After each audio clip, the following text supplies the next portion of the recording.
Okay, and if StreamYard is to be believed, we are now in fact live.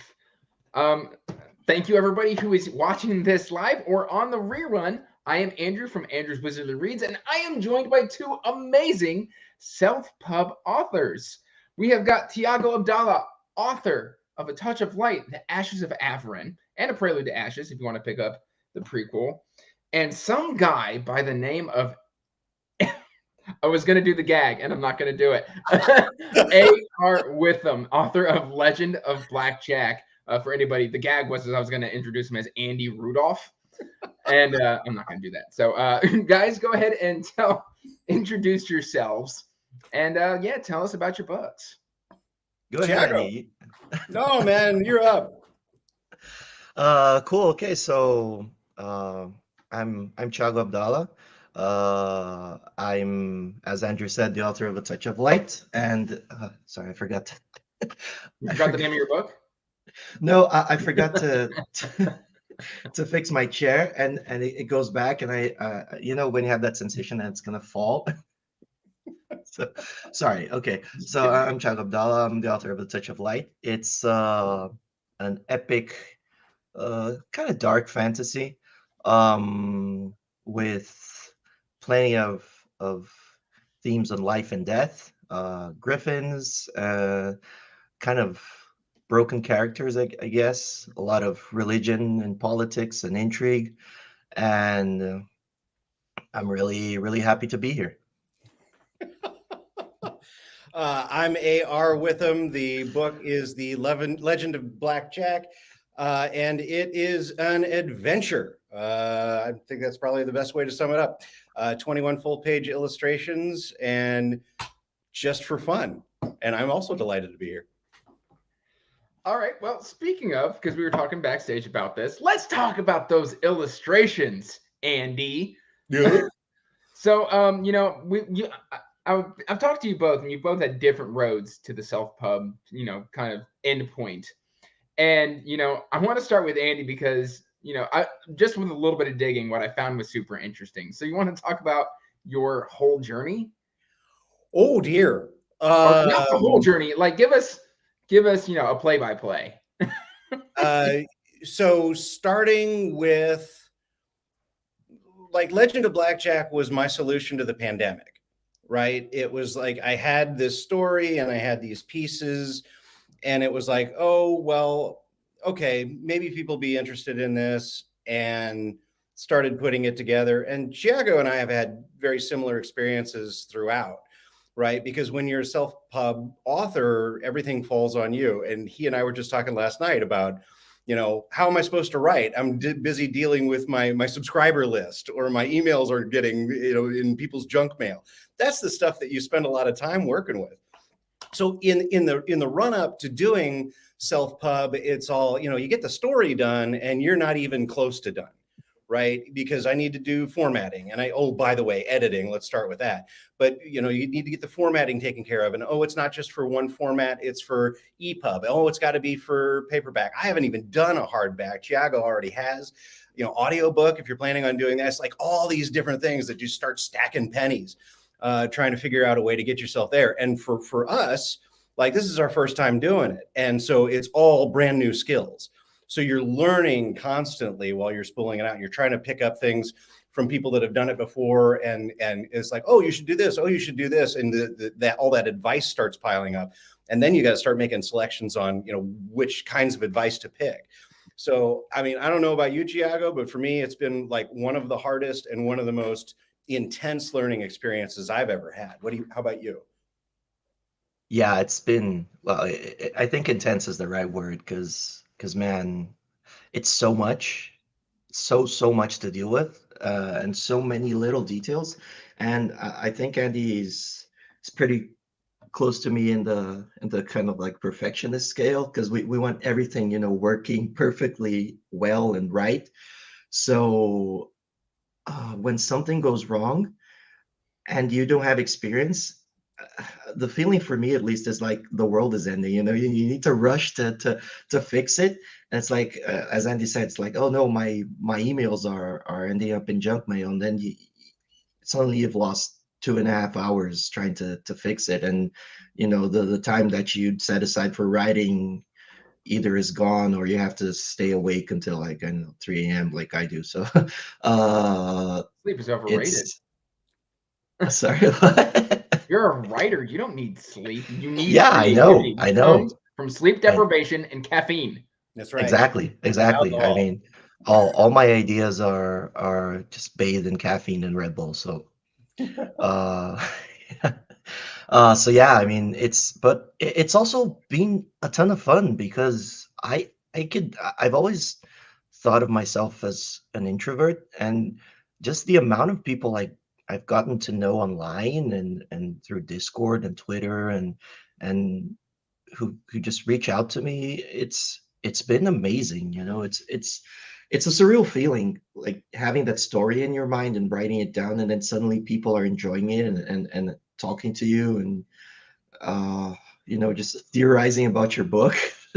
So yeah, it is hard work, but I think it pays off. It's really, really, really cool. And I'm happy to have made the decision to do it the way that I'm doing it. Yeah. I can only imagine, because here I am. I'm just a reviewer. I get the finished product. So, I have the easy part of I just get to sit back, drink some coffee, maybe a little bit of whiskey, enjoy the fruits of your labor. But I mean, there is a lot of work that just goes into these. And you finish it in 3 days, right? If not faster. Yeah, right. We worked on it for like 1.5 years, and it's just like, oh, good, that's great. Where's the next one? Go to hell. Honestly, Andy, where is the next one? So this is your second run at blackjack, though, right? Because we were talking earlier, and there was 21 illustrations in here. You want to tell us that story? I'll keep it short. Originally, these many years ago, self-publishing was not a real thing, right? It was a vanity press, and that was it. And if you wanted to show off for your friends and print 200 books and hand them out to the people that you knew so you could say you wrote a book, that was it. And for me, it was, I went through the same thing that everybody else goes through, is you submit and you submit and you submit and you submit and you submit, and don't go anywhere. And when the iPad came out, I was mesmerized. And I thought, well, wait a second, what if I took this story and made it into an app?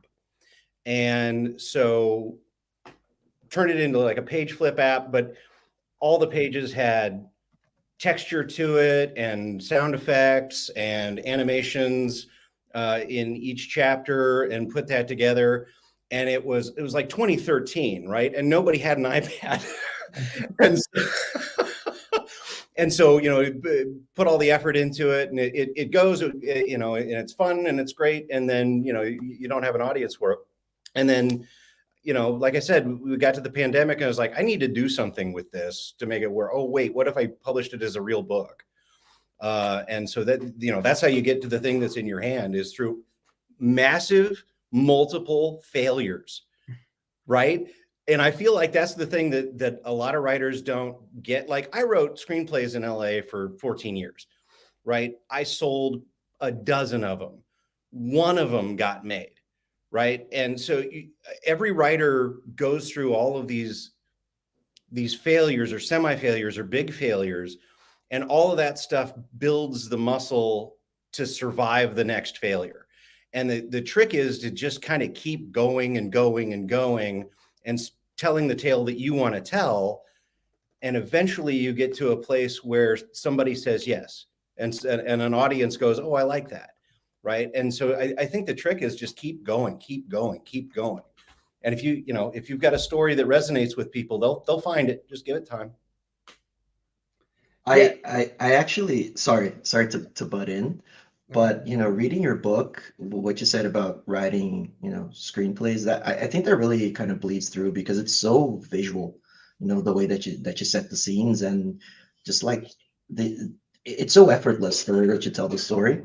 And it's so cool to hear about that experience, because it's really, really, present when you read it in your story. So that's awesome. Yeah, Well, I think visually, right? You know, the words come second, right? You get the image in your head, and then I try to tell you what I'm seeing, and that's plenty of people work in entirely different ways, but that's the way I work. So like when they're running across the field or hiding inside a hollow tree or diving through the water, you know, what does that look like? What does that sound like? What does that feel like? I love that stuff. And I actually was really surprised when the reviews started coming back and people said, you know, he does a lot of description, because I never thought of it that way. I'm just telling the story. So yeah, it's nice. But you know, everybody's got a different path to get where they're going. So well, for me, like when I did my review, because I just dropped my review on Friday for The Legend of Blackjack. And you know, I mentioned like it reminded me of like Neverending Story, The Page Master, Hook, these young coming of age portal fantasies that just really resonated with me as a child, because I loved those adventure tales of like, you know, the young kid being thrust into a magical world and overcoming. And it felt like a fresh, like new kind of entry into that kind of, you know, Narnia and things of that nature, where, you know, a person from the real world just overcoming and conquering all these adversities and in this magical land. And I really enjoyed that. And then what I loved about A Touch of Light is when I read this one is I loved Thiago did this on purpose and it made me mad, but you know, I've forgiven him since then. Is literally he gives you the first chapter and then he jars it where he does a complete culture switch on you. It's just a complete, you know, just stop and turn. And it makes you think of like the tonal dissonance of these two cultures, where they kind of like they clash, they don't get along, they are very different. And it's just pure brilliance, because like I reacted to it as like, oh, I don't like that. And then like the more I'm thinking about it, I'm like, you know, that makes sense. Like I shouldn't just slide into this new culture like it's nothing. So there's a lot of brilliance in the writing going on. Like this felt very like, you know, I'm not much for political stories. Like I don't usually like a lot of politics in my fantasy. I loved it here.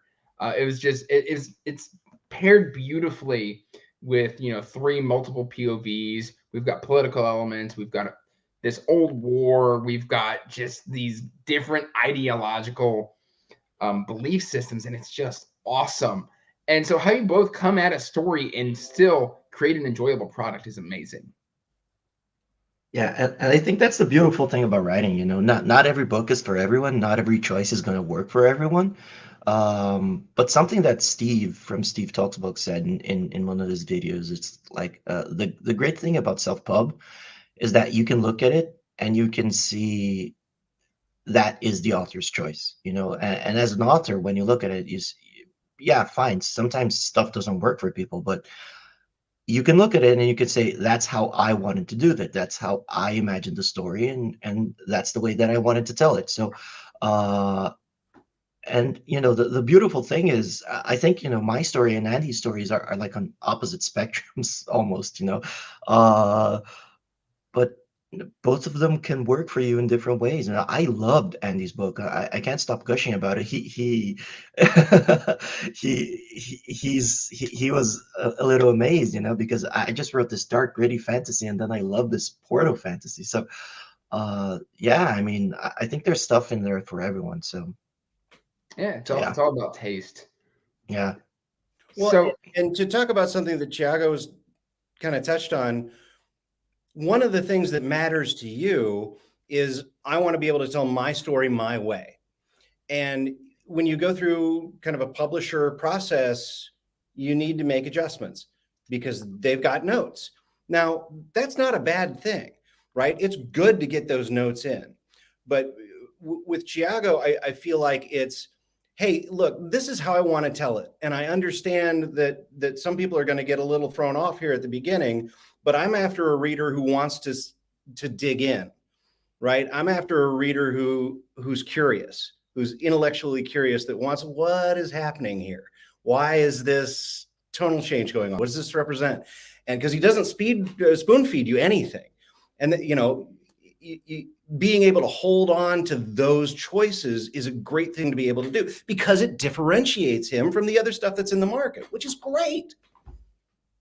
Yeah, that man, it's incredible how you actually found the reason that I did it the way I did it, because I didn't want to be, just another guy, another author writing stuff. And I wanted to do it in a way that I really agree with a few interviews that I saw by Evan Winter in the past. He says, I wanted to read a story I would like to read.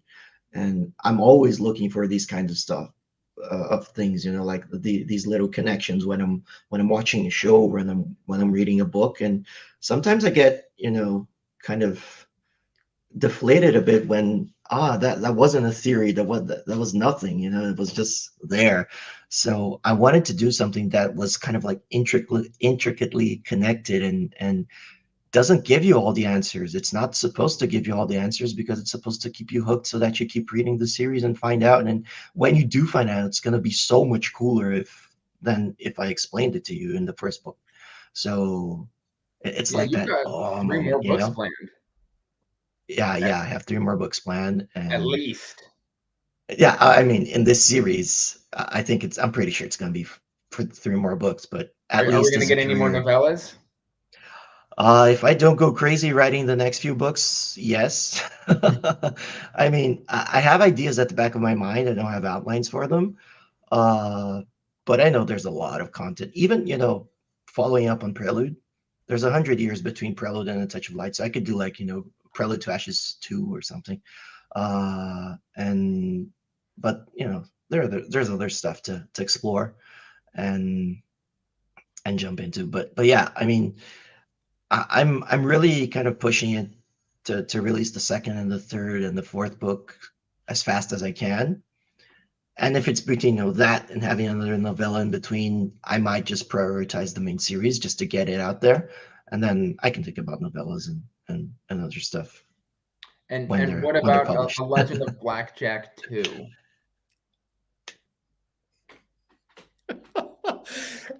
I'm fishing. You keep on fishing. I think we need bigger bait. For me, it was make sure that this is published so that my son can read it. Right. I'm good. And for me, I spent enough years whistling in the dark to not want to spend the emotional energy pursuing something. I don't want to tell a story that nobody wants to hear. So, if enough people are interested in blackjack and they want more of it, cool, great. I'll see what I can do. But You did possibly leave a little bit of the door cracked open just a little bit, if you wanted to come back. Well, and the other thing too was with blackjack, it needs to work as a standalone, like Narnia works as a standalone. It does work as a standalone. If you never read another one of the Narnia books, you just read Lion, Witch, Wardrobe, you're good. You're fine. You got everything you needed to out of the book. That's what I wanted out of blackjack. I wanted to bring it to a close, give you a conclusion. I didn't want to leave you waiting for something else. I gave you a little touch at the end with Lee saying maybe, but that's as far as I want to go. Yeah, that line made me so happy, because I read that line and I said, "There's gonna be more." Yes. Well, if the comments are anything to go by, I'm not the only one who wants more blackjack. Well, I'll be making a call to Sarah Chorn and we'll figure something out. They're asking you about the ninja. Sarah's awesome. Have you read Sarah's books? I read Honey and Wildfires. Oh, that book is beautiful. Well, and what I love about her is that I think I did this during the interview. It's like, how did the happiest, brightest, most ebullient, positive, encouraging person I've ever met become the editor of Grimdark magazine? These two things don't go together. And, that's one and it comes out in her writing. To her, the emotion is the lead, right? And that's what I love reading with her and talking with her, is because that's what she cares about, right? What's the emotion? What are you giving me? Stop confusing me with all of your plot stuff. Give me what your emotion is. And I love talking with her. And it's beautiful writing. Oh, that story is just so poignant. Like it, and you know, now that you pointed out, it leads with the emotion, and then the story just follows along. And I would say 95% of that works.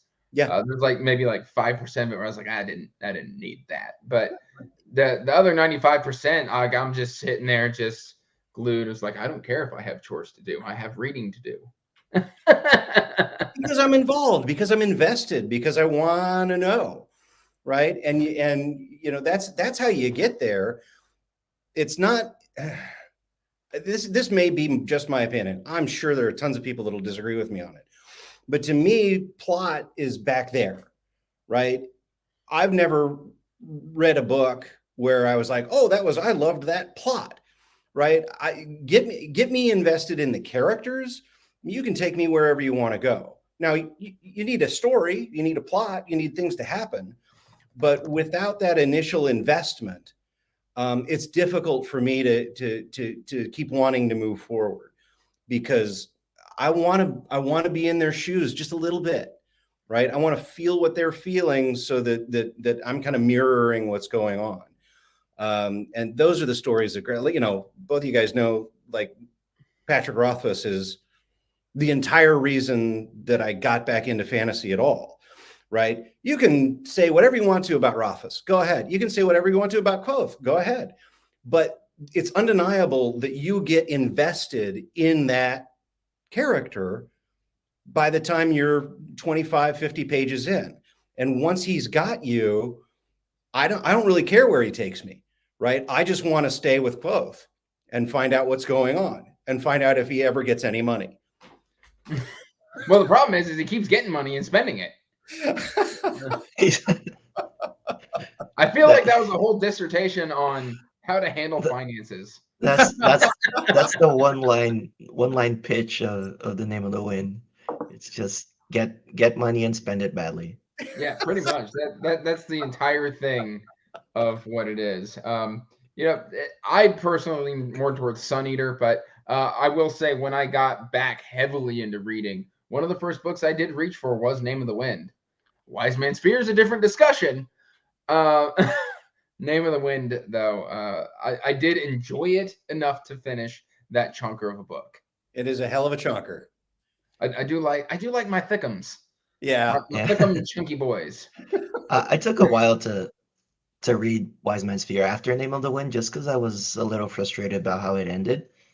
I wanted more, but I loved both of those books. And actually, after I read Wise Man's Fear, I started liking Name of the Wind more. I still prefer Wise Man's Fear, but I don't know. It gave me, I think, more into the characters, that I start liking them more. And you know, that links to what you were saying about emotion, I think, Andy. And if I can get, you know, technical a little bit here, I read a lot of craft books before I started writing, and one of the things in a great book that I read that's called Story Genius by Lisa Cron is she talks about the third rail, right? That's the rail that actually powers subway cars. They don't move without it. So your story can have everything. If you don't have that third rail, it's not going to move forward. And I think it's exactly what you said, Andy. It's rooted in emotions and making people care about the characters and character evolution, and you know, if people don't care about that, you can have whatever many number of plot twists you like. It's not going to hit. So because people don't care about the people that stuff is happening to. So yeah. So one thing I do want to talk about before we redirect back into talking about books and self-pub and everything like that, let's talk audiobooks, because one place that I know you both differentiate is with your audiobook experience. And I will let you two kind of get that discussion started. I just wanted to bring up the whole topic because we've got somebody who's hired an amazing narrator and somebody who's hiding off screen who narrated their own book and did a great job. I'll start this off by saying that I love Kevin Kemp, my narrator. If I had never listened to his narration and then listened to The Legend of Blackjack, I'd probably have gone after Andy to hire him to narrate my book. Yes. because it's so good. And the emotions, he really nails them. But yeah, I mean, my experience has been awesome. Uh, Audiobooks are one of the most expensive parts of publishing, and that's what makes it a challenge, I think. A lot of authors, they reach out or they wait until they're contacted by audiobook publishing companies like Podium. You might have seen, the little Podium tag in a few audiobooks when you get them on Audible. They deal with the cost for you, and it's like trad publishing, but with audiobooks, I guess.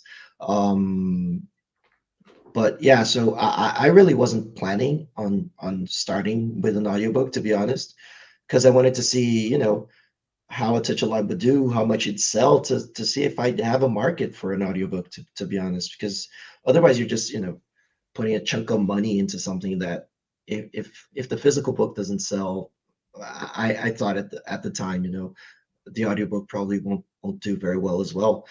But eventually I found out that it's kind of a different market, I guess. I think there is an audiobook market for people who only almost exclusively listen to audiobooks. And even if people do buy physical books, immersive reading is a thing, and it's awesome. I People know sometimes will buy both. So two of my um, patrons only consume books via audio. yeah, yeah. And so, I sat down and I took a look at finances and stuff and said, okay, can I budget this to to do an audiobook? And I was still thinking about it when Kevin actually reached out to me, started following him on Twitter, and he was like, "Let's talk, man. I like your cover." And I So said, did you? So he reached out to you, not you weren't introduced via Keon. "No, yeah." So Kian is another author I know who's become a pretty good friend. I know him through Mark Lawrence's Discord, and I had listened to his book, and it's narrated by Kevin as well. And I remember the first thing that hit me was, man, this narrator is so good. I really like his voice. Um, but I still wasn't, going after audiobook production. I was like, okay, I really like this narrator. He's on my short list when I decide to do an audiobook. But I wasn't actively searching out for audiobooks. I was still like kind of looking at my finances and checking, will I have the money to do this, basically.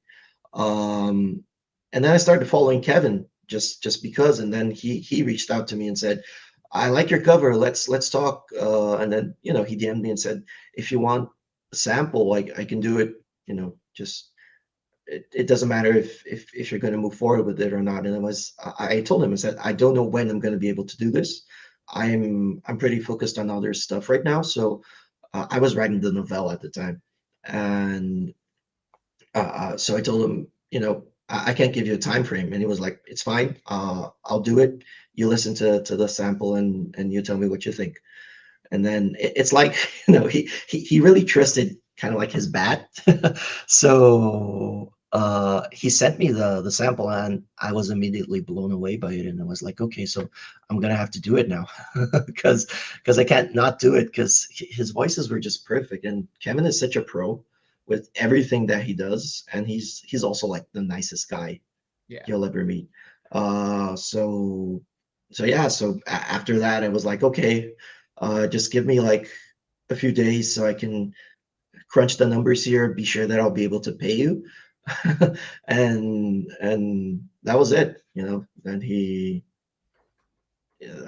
we started working together, and he started sending me all the voices. He sent me 98 snippets, 98 different snippets of voices for my characters. That's that's So that's yeah, unreal to me because I've yeah, been helping Jim Wilborn, or I've been assisting Jim Wilborn, author of the Seventh Cadence. yeah, He's actually in the chat right now yeah, talking yeah, about yeah, his process and stuff like that. He's actually given me like access to the audio edition files where people send in their auditions and stuff like that. And I mean, there's probably been, I don't know, 20, 30 different auditions that like he's just like, hey, does this person make you think of the characters in my book? Are they capturing the essence? And like all of the narrators are given the text blind. They're not given any notes. and they're meant to interpret what is Gabriel supposed to sound like? What's his inflection? And what's this character supposed to sound like? And it's been a really interesting experience because I'll go in and I'll listen to the audio clips and I'll message Jim and I'll be like, hey, this guy's got Gabriel down pat, or hey, this narrator, while they may not have Gabriel down pat, does other character voices. Like they've got a plethora, which Kevin does fantastically. I actually just listened to Keon's fantastically underwhelming epic of a dead wizard and an average bard. There we go. I just listened to that at the beginning of the month, and he does a fantastic job with, variation of character names, which is something that I look for in an audiobook narrator. And I've been giving Jim all that feedback and stuff like that. But it's great when, you have a narrator who actively seeks you out. So that I can't imagine that. That's got to be cool. 98 different voices. Yeah, it's insane, man. It was I don't know if he knew there were so many voices when he told me he'd send me snippets. I'm kidding. He's an absolute pro, it's so great. And we went over them one by one and talked about, this works, this doesn't work, change this, change that. Even the narrative voice, when no one's speaking, when he's only narrating. Kevin had done a lot of lighter fantasy and a lot of he's a theater actor though, right? Yeah, he is.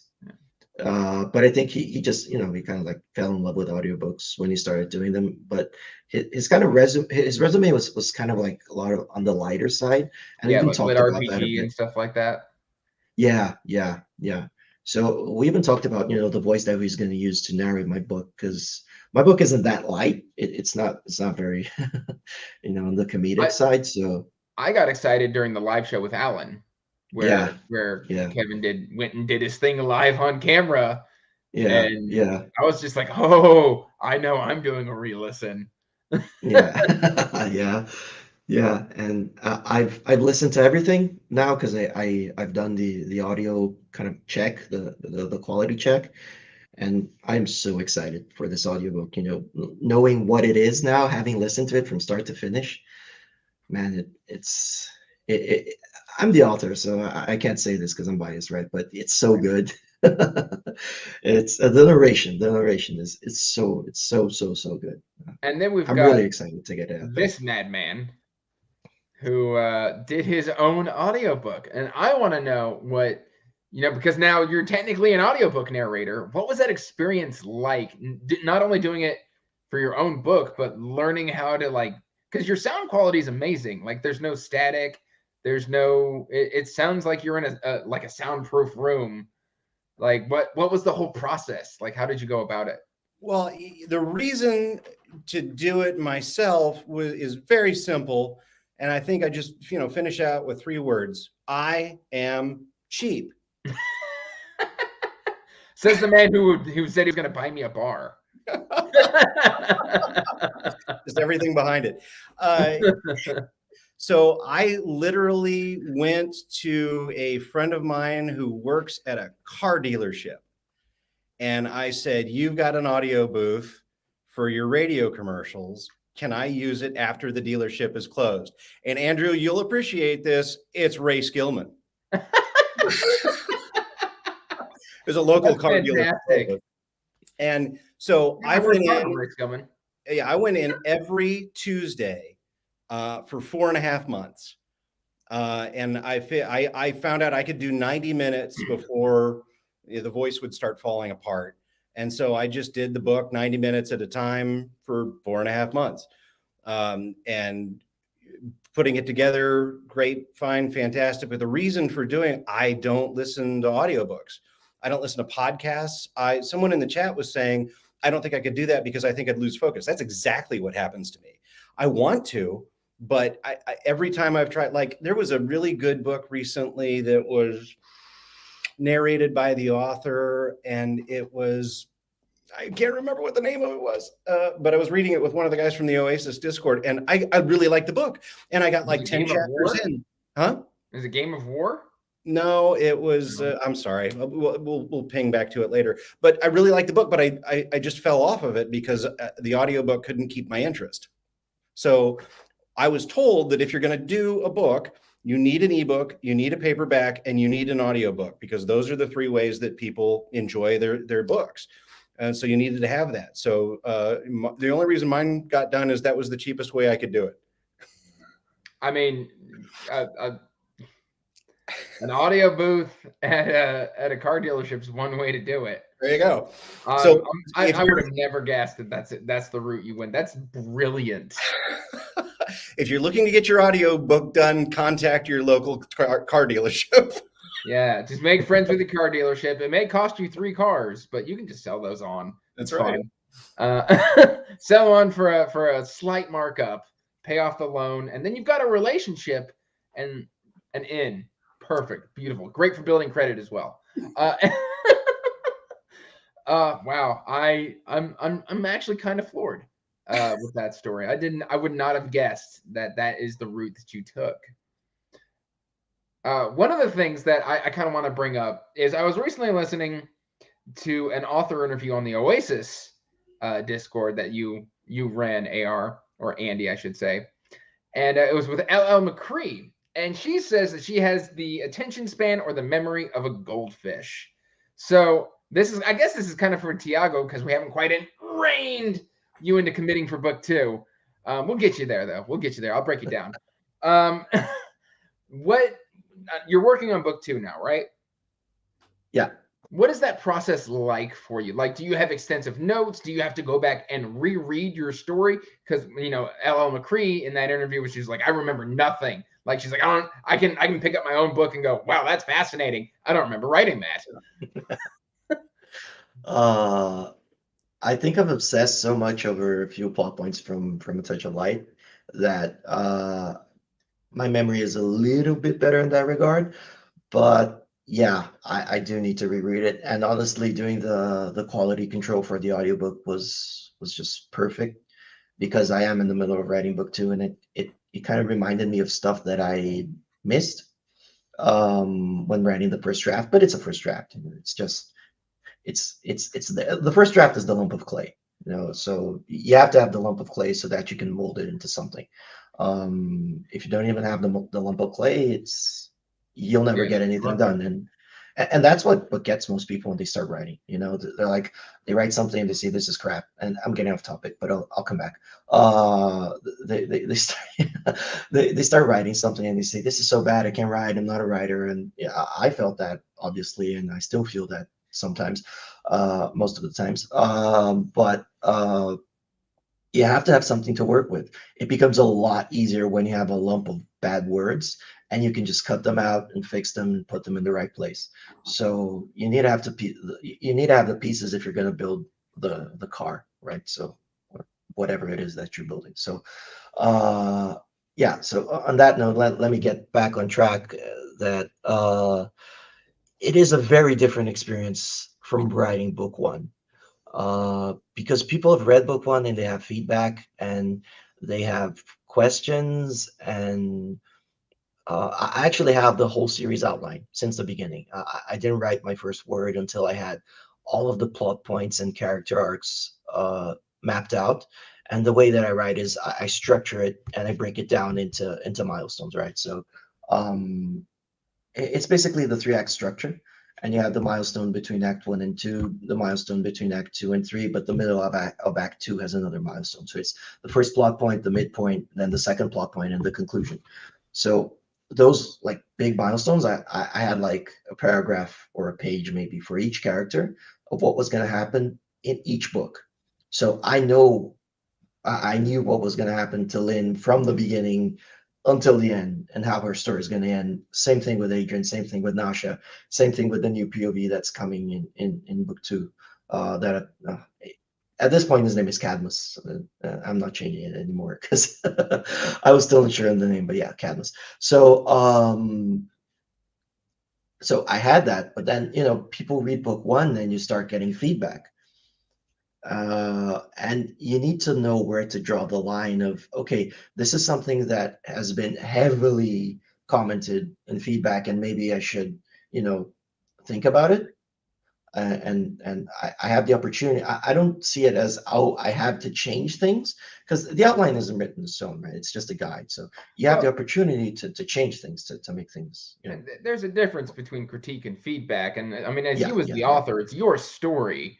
yeah, And I yeah, mean, yeah. if it's something that like is glaring, like, oh, you left this plot thread hanging, that's something that can be addressed. But it's like, Yeah, oh, you need yeah. to change this. Well, no, it's Oh, your no, no, yeah, story. yeah, yeah, exactly. So yeah, no. Anyway, Yeah, yeah, no, that's and that's exactly it. But having that feedback kind of has a voice at the back of your mind when you're writing the next book. It's like, you need to be strong. You need to be strong to your ideals, so that you can write the story that you set out to write.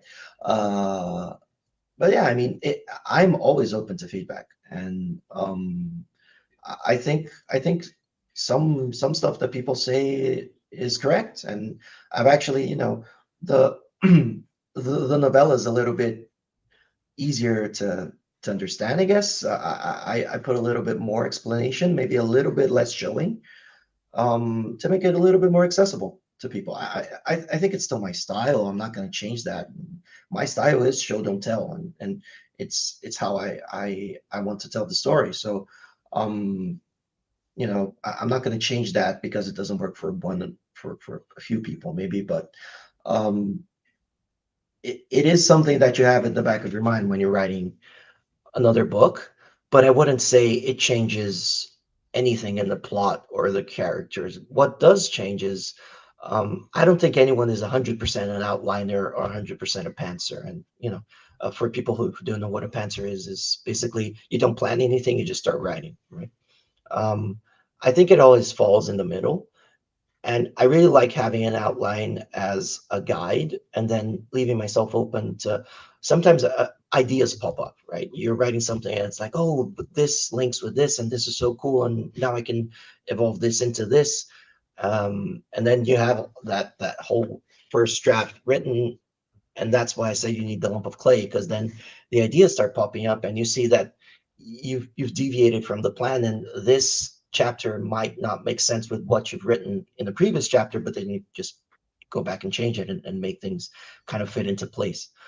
So yeah, I mean, and doing that for book two is really cool because I see feedback as a good thing, right? I see feedback as a gift, honestly, because people are taking the time out of their day to tell you how they think your story could be better.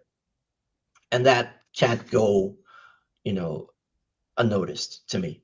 So I read everything. I read every review, I read every feedback, and you just need to draw the line on what you're going to use and what you're not going to use to stay true to the story you set out to tell, I guess.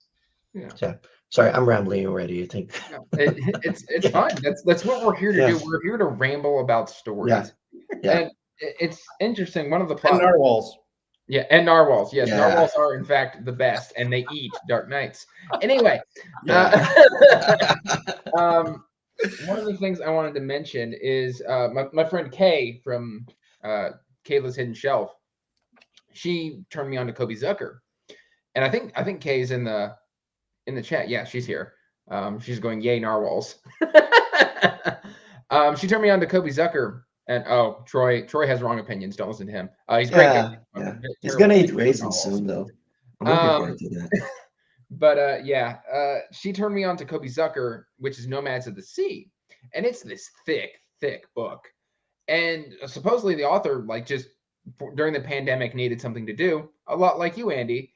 He wrote this manuscript in 3 months and then spent 12 months polishing it up. And I'm going to tell you what, that book is more polished than pretty much any traditional book I've ever read. Like, everything worked. There was like poignant callbacks. Like, honestly, of the 120 books I've read so far this year, it's in the running for one of the, like, literally Touch of Light, Legend of Blackjack, Nomads of the Sea are in the running for some of my best books of the year. And it's great to know that, like, even though it was his debut, it was so mind-blowingly good despite the cover. Like that was one of the ones where like I got turned on to it because they were having a discussion about the cover of like, is it too romance? And because you know he's musculature and he's shirtless, but like that's just kind of Sig's character. But I mean, it works. It just works so well, and it's one of the best books that I think people won't pick up because they're unsure about the cover. Which leads me into my next point of being possibly the second most expensive part of self-pubbing, and that's the artwork. Because I know John recently disclosed how much he paid for his cover. John Palladino, I believe, is how I pronounce his last name. John, if you're here and I've mispronounced your name, I'm sorry. But basically, he paid $1,800 for his cover art. And I mean, I've got a background in graphic design, so I understand. But still, like that's a chunk of change for somebody to drop on good cover art. What was your experience with your covers? Did you say $800? Oh no, I What? said 18. 18. Okay, yeah. Because I was gonna say 800 is kind of standard, to be I'd honest. pay 800. Yeah. I'd be delighted to pay 800. Well, Yeah. you've got a book full of illustrations, so you are in a whole nother stratosphere. Yeah. Well, for me, the cover was super simple, right? Because it needs to be appropriate for all age groups. So you Well, can't it's got a scalpel on the cover. right? It's a little bit dangerous. It also needs to feel a little bit dangerous. And for me, it was okay, figure out something that's iconic, that feels magical. That's the main thing. And then I loved the idea of a lock, right? And just putting a lock on the edge of the book that feels like, well, wait a second, whatever's in here is dangerous. And it's dangerous enough that somebody needed to put it under lock and key. And the idea of like being a book in Dr. Strange's library was the idea, because I love the kind of mystery of, well, what's in there? And it kind of makes you just want to reach out and touch it and figure out what's behind that lock. And I just loved that idea. Well, and I love this little detail on your cover as well, because it feels like it could be like almost like a grimoire. Yeah. And if you ever do a like leather bound or like special edition, like just go ahead and put my name down for a pre-order. Like I'll get you paid. It'll be silver in the edges and the lock, and then each one will have a special customized key. Yeah, and it'll be black textured leather, and then the big punch out in the middle that's rises up. And each book will cost $1,200. Okay, I'd buy it. Yeah, but grimoire is a better word than I use, which is usually tome. But grimoire is exactly perfect. That's because who doesn't want to pick one up? Right? If you saw one of those, they're cool. Give it to me.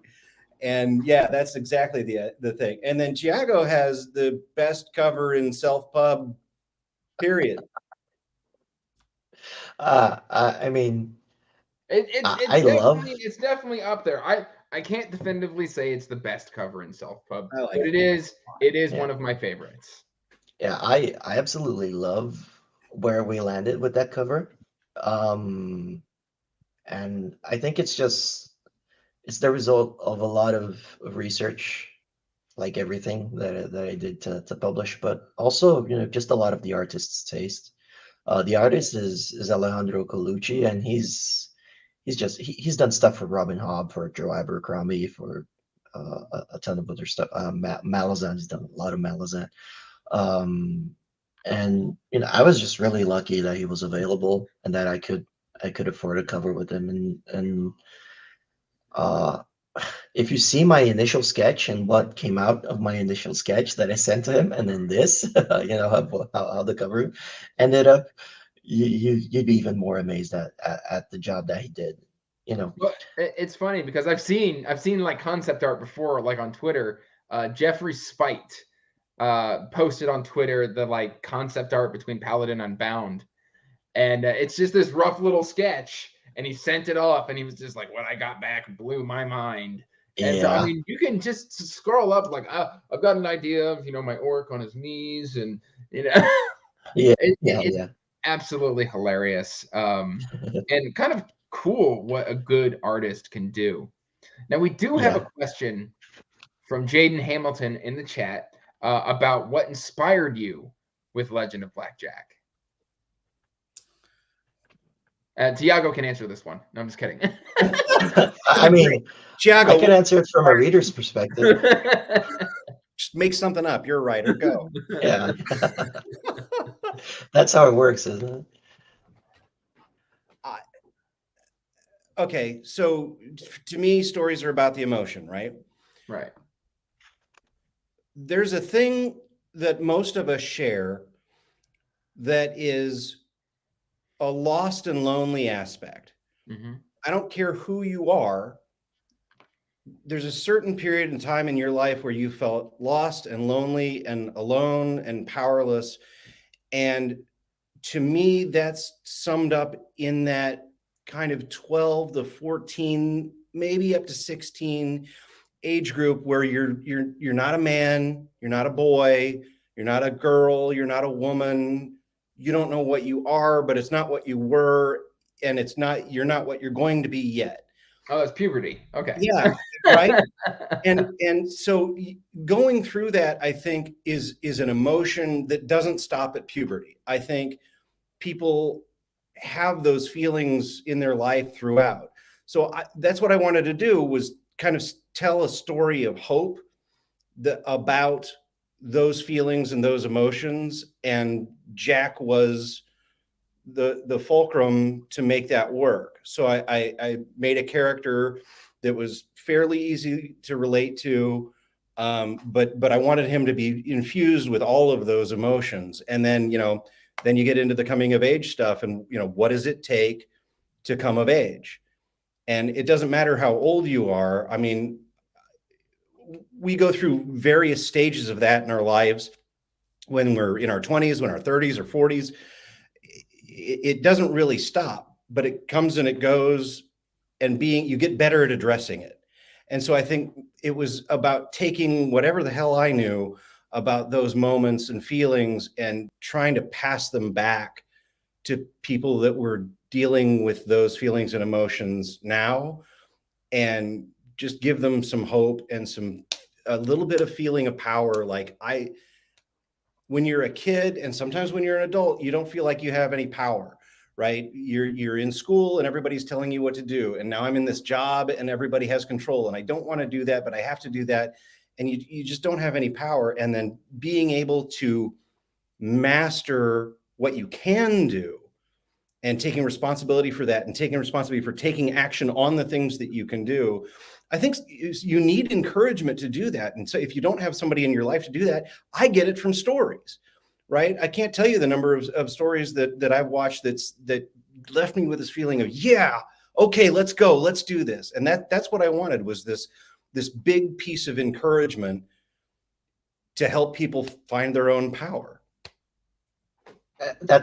That's awesome, Andy, that you say that you get it through stories, because reading about craft, I read a bit about why we tell stories and what we get from stories, and it's actually wired into our brains to learn from stories. Because in the past, when you didn't have the experience, and when we were, I don't know, cavemen or something, and there was like a saber tooth lurking somewhere, and if it hadn't attacked anyone and no one had any stories about it, you wouldn't know there'd be a saber tooth, and you wouldn't know what it could do to you.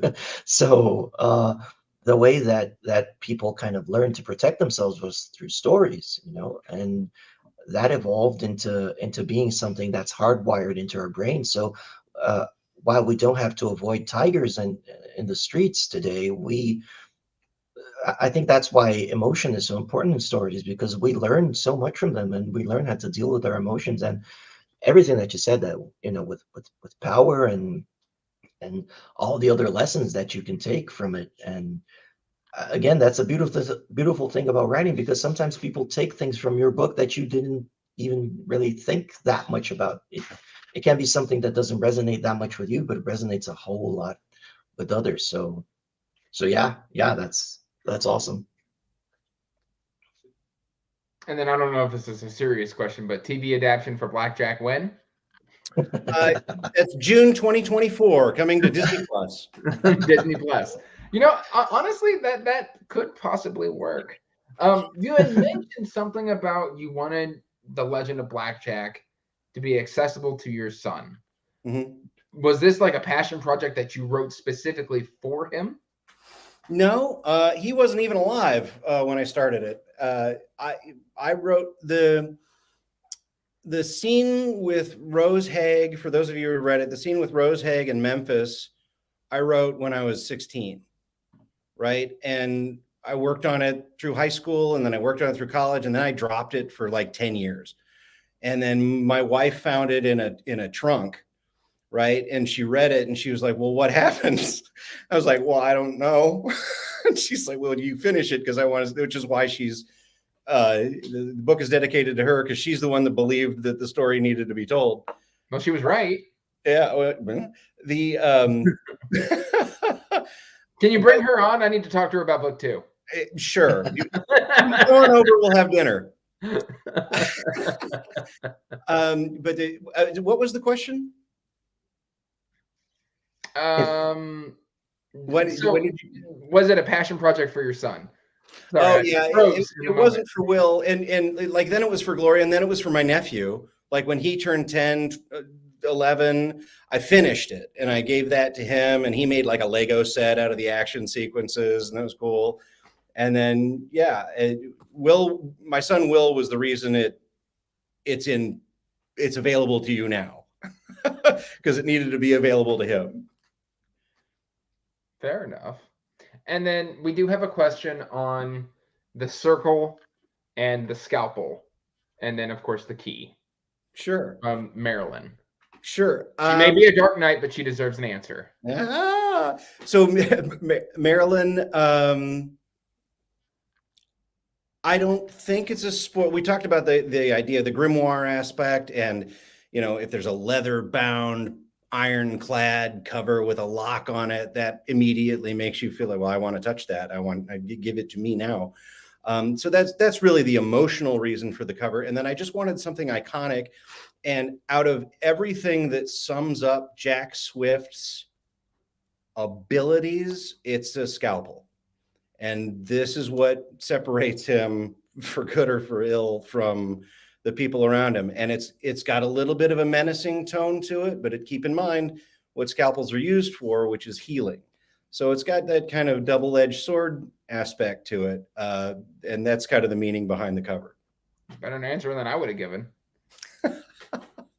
And then I always like talking to Thiago about this, specifically the blurb right here on the back of the hardcover. And he has created 3 short little sentences about each of his POVs. How far would you go to resurrect someone you love? How long could you run from your past? And would you change who you are to show you belong? Now, the question I've been dying to ask is why choose these 3 kind of sort of sentences or descriptors for your POV? Like, what made you inject these themes and ideas within your story? So I don't think you really have that when you start off writing. I think the characters evolve in your mind as you write them. But I think those 3 sentences would be good introductions to what the characters are basically struggling with. Yeah. And what they want to solve in the story, right? So, for who's read it, I think it's pretty clear that it's Adrian, Lynn, and Nasha, right? So, Adrian, he has a few struggles, but he wants to resurrect someone he loves because it's how he's very insecure, and it's kind of like a safe haven. It's where he felt like he was, loved and accepted for who he was, and that person represented that. So that is kind of like the essence of what he thinks he needs to be and to do, and that trumps everything else for him. And it might make him, make a few bad decisions because of that. And the middle one, Lynn, she's running away from her past because of things that happened in her past, and these events kind of define her and what she's doing now, and and you know, all of the story that's unfolding. And same thing for Nasha. You know, she's being asked, and the society kind of asks not only Nasha but people who come from where she came, which are the slopes right on the sides of the city, to change who they are so that they're accepted in this kind of like exclusive little club, which is it's not little and it's not a club, but it's, you know, it's the clan. But you need to act and be a different person basically so that you're accepted. And I remember when I was writing Nasha, that came a lot of out of corporate life. You know, I started rising to kind of like management roles, and I saw a lot of people asking you to change what you do and change who you are and change how you do stuff so that you can advance in your career. And the more that I got closer to the top, let's say, I realized that your career is kind of an illusion. It's kind of based on you know, a few people's opinions of what they want to do with you. And you know, if someone really kind of pushes you along, then your career is working. So I actually, you know, wove that into the clans. So it's just basically a big corporation if you look at it. So yeah, that's kind of like what sparked it. But you know, I can talk for hours about how the characters evolved out of that. Interesting. Sorry, I'm I'm trying to block all of the 18 Yeah, plus bots yeah. in the chat, and then somebody made a Bellfire joke about it, and that was hilarious. By the way, if you want a list of great sex sites, we've got them for you at the end of the discussion. Yeah. No, Yeah, no, we stay don't. till the no, the In fact, it's algorithm. probably the just going to algorithm's be gonna- lead you to a bookstore. Just Go to the Broken Binding. Enjoy. yeah. Yeah. Enjoy the Broken Binding. Enjoy Amazon, the bookshop. Anyway. Yeah. Okay. Well, Oh I yeah, want to and open it up to the I was chat. talking. Sorry, I just sorry. I just saw a comment about Jordan. Yeah, they gave Adrian a nickname of Old Dude because Dude. yeah, they say he was supposed to make better choices at that age, and I agree. But man, you know, it's like he just needs to resurrect that person that I can't say the person's name because No it'll spoil spoilers. it. But yeah, he just needs that over everything, and that just clouds his judgment. So yeah.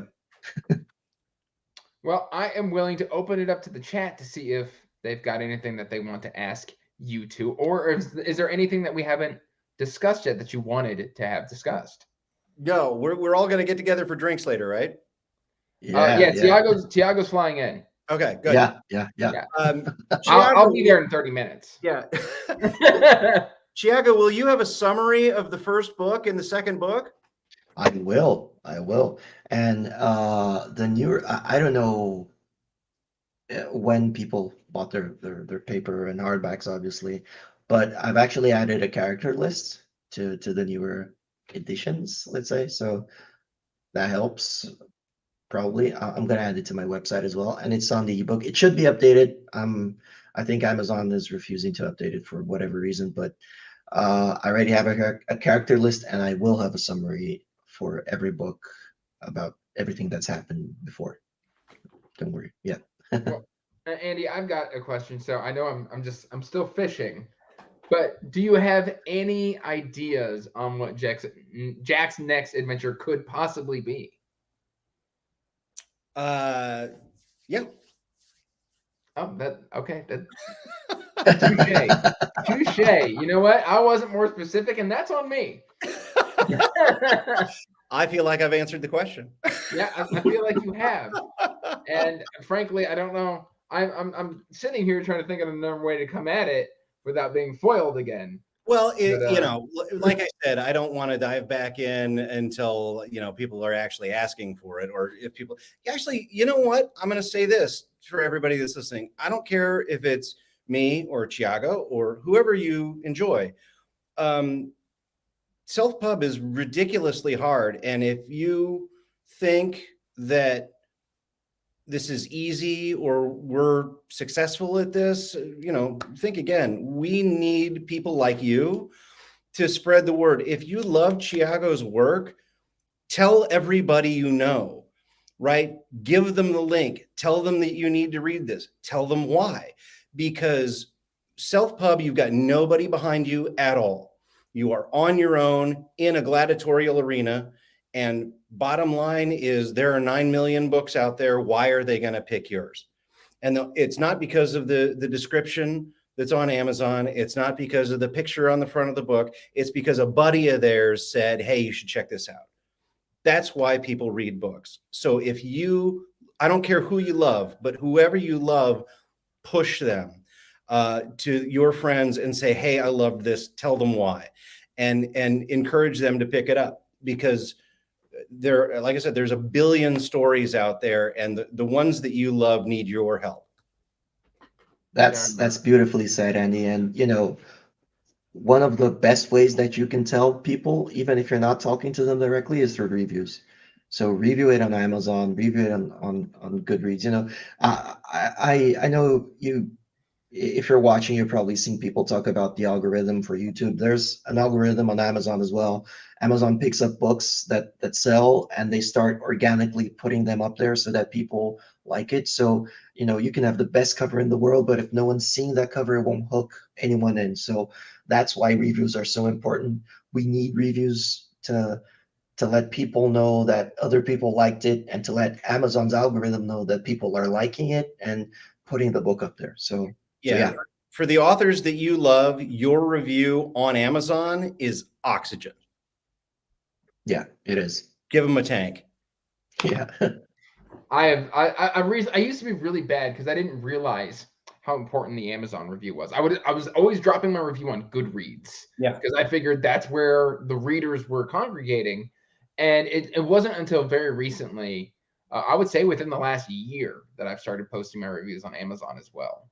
And literally all I do is I just copy and paste my review that I put on Goodreads and just drop it straight into Amazon. Well, and I hear people talk about, oh, well, you know, I'm not a reviewer. I don't know what to say about. You don't have to say anything. Just put the number of stars you think it's worth. Right? Yeah, exactly.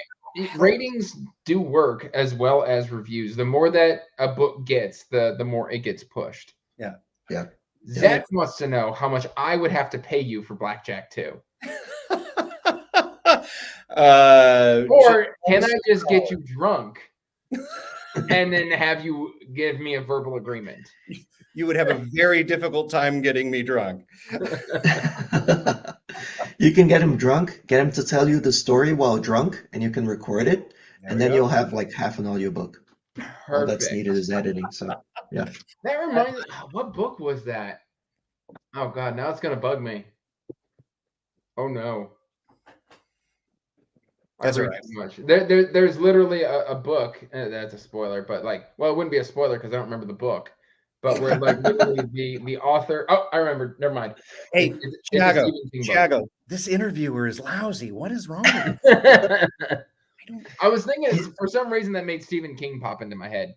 But Jim Wilborn, another self-pub author, says, for Thiago and AR, would you consider doing annotated or other forms of special editions? If so, what have you considered? I mean, I dream about it. I need people to buy my book so that people are interested in doing a special edition, to be honest, because that's how it works, you know? People don't do special editions. I mean, I could do a special edition, but I don't know. Do like a limited run of like 5. Yeah, I could maybe do something. Premium. I could follow maybe Ben Galley's footsteps and do a Kickstarter. I've seen pictures of that. It's beautiful. He sprayed his own edges. Yeah. But, you know, living in Brazil is always something extra that you need to deal with because of shipping and all that. So, yeah, I mean, yes, I'd love to have sprayed edges, illustrations, maybe even, you know, short stories and whatnot. I think the sky's the limit. We could really think about something cool. But yeah, I mean, it's something I'd love to do in the future. And we have another person committing to reviews on Amazon. Yeah. For me, special edition is I would love to do a hardcover. I would love to see the art on paper, like a Robert Louis Stevenson hardcover, where you've got those NC Wyeth oil paintings in there. I'd love to have that just because I would like to own it. And after that, I'd love to do like a version that had the leather and the crimped metal around the top and some kind of lock. And then in all honesty, the highest version of Blackjack would be to go back in and redo the app and make the animated version of the story again. That would be great. But that takes a lot of people to get there. So I think there's always a new way to kind of augment what you've got. Like I would love to see Thiago's illustrated hardback version. I think that would be awesome. Cool. I think that I don't know. It's not like it necessarily brings a lot to the story, but the feeling that you get from that artwork is, oh, I never thought of that, or oh, it looks a little bit, oh, all those little things about artwork that really. And just having something on your shelf, something like this, with images on the edges. I really like something like this, and I think it's well known that I'm a Mark Lawrence fan by now, but he actually has, I think, a short story or something here. Yeah, he did a bind up of like Road Brothers or something like that. Yeah, no, but he has a special short story within this special edition of Prince of Thorns. I think that is only available here. Yeah, so I'll find it somewhere. So yeah, I mean, yeah, a 10th anniversary York short story, if you can see it there. But yeah. Oh, nice. Yeah. And let me answer Zach's question real quick. Does getting your book with Kindle Unlimited help, Zach? Immeasurably, especially when you're new, because what Kindle Unlimited does is give people who don't know you and don't trust you an opportunity to check you out without risking anything. So they don't have to spend X number of dollars on an ebook. They don't have to spend X number of dollars on a paperback. They have a subscription. It's kind of like Audible, right? Yeah. I'll check this out. I can't tell you the number of, everyone will hate me for this, but I DNF about 70% of what I read because I'll pick up something on Kindle Unlimited and I'll read the first 100 pages. I'm like, okay, I got what I needed out of that, off to the next one, and then you keep on going, right? But it gives you the opportunity to check out authors. And from our perspective, there's little tiny incremental dollars that are involved in KENP reads, which is, Kindle Unlimited, which I don't think I know of one self-pub author who makes more money on their ebook than they do on Kindle Unlimited. Kindle Unlimited is about 60 to 70% of the money when you're part of it is from Kindle Unlimited. So it's a great way for unknown authors that nobody trusts to get in front of somebody and get on the stage and say, hey, check me out, and gives them the opportunity to go into the theater and take a look and see what they're doing without risking anything of their own. Yeah. I think Ryan said in the past that Kindle Unlimited was like 70% of his income. Yeah. Wow. Are you talking about Ryan Cahill? Ryan Cahill. Yeah. Oh, wow. I didn't know that. Yeah. I've actually gotten to speak with Ryan. He's one high energy guy. Yeah. He's a lot of fun. Well, I think Troy had a question. Oh, I know it's the Dark Knight, and we like to mess around, to mess to mess with him. But, I don't see Troy's question. Wait, it's this may Did have already did I completely miss it? Yeah, it's here. This may have already been discussed. Yeah, there we go. This may have already been discussed. How long did it take for both of you to write your debuts? You can start this one, Andy. Yeah. 27 years. You? So if you're counting learning time, I kind of decided I wanted to write in 2019. Yeah, 2019. And then I started reading at around, August of 2019, just a ton of craft books. I read like 30 to 40 craft books. Started outlining in April of 2020. Started writing the book itself in August of 2020, wrote the first draft in 9 weeks, then just edited until I released it the next year,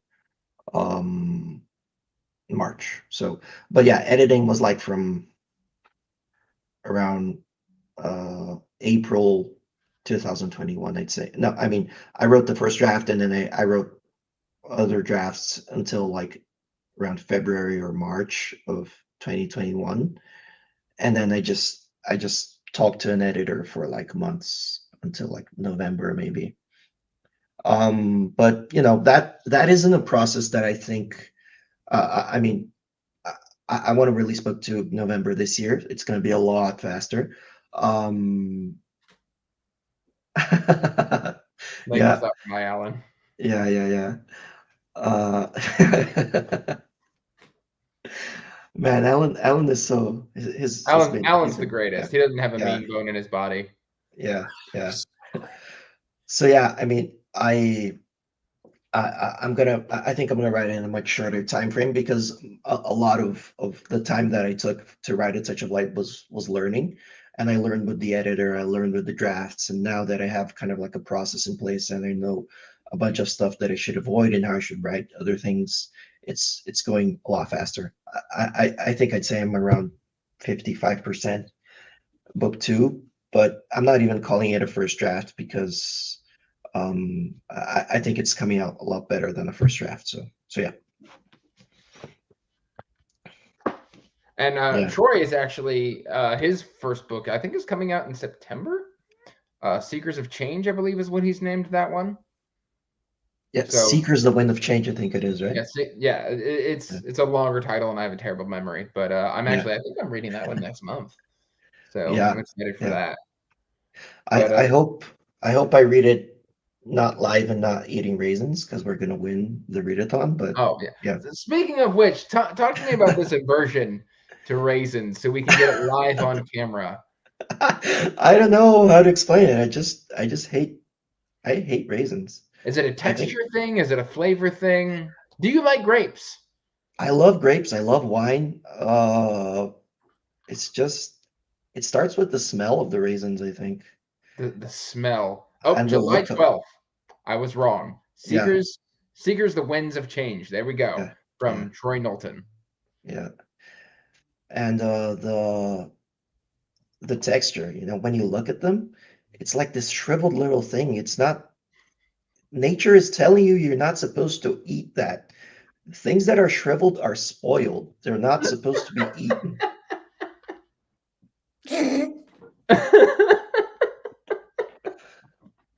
Okay. Well, on that note, guys, I think we have covered quite a lot of